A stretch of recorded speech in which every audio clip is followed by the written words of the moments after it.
Baka may malimutan ka, ha? Inayos ko na lahat. Oh, ba't parang Ito na kami, nga. ano ba nangyari sa'yo dyan? Yung sa maleta na to. Hello Ay, po. hello Morning. po.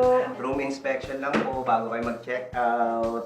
Ah, hindi po ba dapat pag ganun nasa lobby na kami? Ay, noon po yun. Pero ngayon nagbago na po kami ng mga policy dito. Ginagawa po namin to bago kayo makaalis. Para kung may mga kailangang aregluhin, may mga kailangang ayusin, alam niyo na, iwasan po natin yun bago kayo makatakas. Sige po, sir. Check po natin yung Sige po, bedroom. saan po? Dito Ayan. po. Dito po muna tayo. Ayan. Bedroom. Nice, diba, sir? What is this? Teka, sir, ma'am, dito po ba kayo natutulog? Opo, bakit po, sir? Bakit ganito? Bakit parang hindi nagulo? Ah, hindi. Pagkagising ho namin, nilinis na ho namin. Para syempre magandang tignan. Ay, bakit nyo ginagawa? Dapat hindi nyo ginagawa yun. Bakit ho? Dapat hinahayaan nyo magulo. Kasi pagka guest kayo sa resort, dapat nag-aasal hari at reyna kayo. Dapat talagang binabalakuran. Dapat tinatapak-tapakan nyo to, tinatalon-talunan. Huwag nyo nang ayusin. Yung ibang mga guests nga ho namin na ginagawa, alam nyo, pag madumi yung paa, ginagawang basahan yung mga bedsheet. Pinampupunas ang paa. Tapos iniiwan lang na nakakalat dyan. Grabe naman yun. Oo, pati mga unan talaga, ginagawa nilang pampatuyo ng buhok. Ay, ang... Ginagawa talaga silang Oo, kaya natataka ko sa inyo, bakit ang linis? Hindi malinis lang po talaga. Weird. Pwede kayo check yung bathroom Ay, nyo. sige po, sige po. Sige. Ayan. Oh.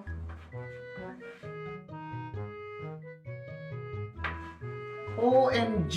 Ah, bakit po, sir? Ginamit nyo ito?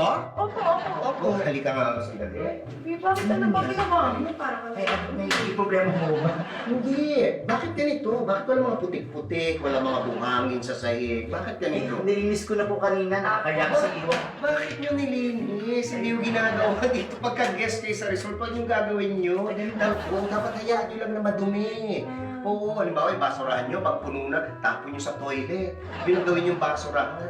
Kasi ito pong bathroom, pagka ganitong mga resort, yung ibang mga guests na ginagawa, nagiging extension to ng basurahan. Ay, ano ba? O kaya nga ako, kaya tataka ako, bakit ganito? Ayan ito.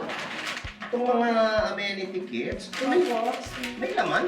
Meron po kasi nagbaon po kami ng sarili namin. Maraming baon namin yan. Nagbago kayo, hindi nyo binuksan to? Hindi na po okay Okay na. lang. Sa susunod na lang yan. Ay, kung naman kayo. Dapat alam nyo, sinilid nyo na lang ito. Dapat ilagay nyo sa luggage nyo.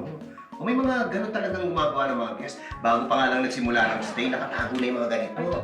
Oo, tapos nangihingi sa mga ano namin, sa staff namin, nangihingi ng extra na ganito. Ewan ko sa Sado naman yung sir. Ewan ko ba, para sa collection daw nila? Collection na. Ano? Siguro collection ng nakaw. Oo. Ay, speaking of nakaw, ang towels, hindi nyo ba na nakawin? Ay, hindi na po sir. Hindi na po kayo magkanakaw. O, bakit ko namin gawain? Kung hindi nyo na nakawin, kahit sana pinutikan nyo na lang, o ginawa nyo basahan. So, bakit hindi nyo mauwi? Hindi nyo mananakaw pag madumi. Diba sir, maayos lahat, Ayan, diba? okay. Yung sink, okay lahat. So, parang okay naman yung bedroom, bathroom, and... Oh! Teka, Yes.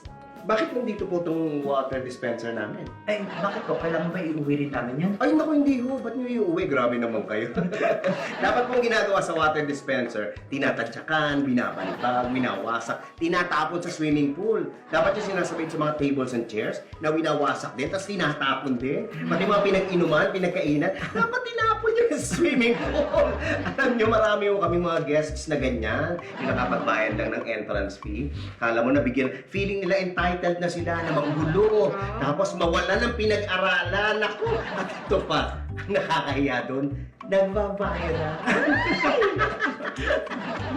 Uy! Kayo dyan!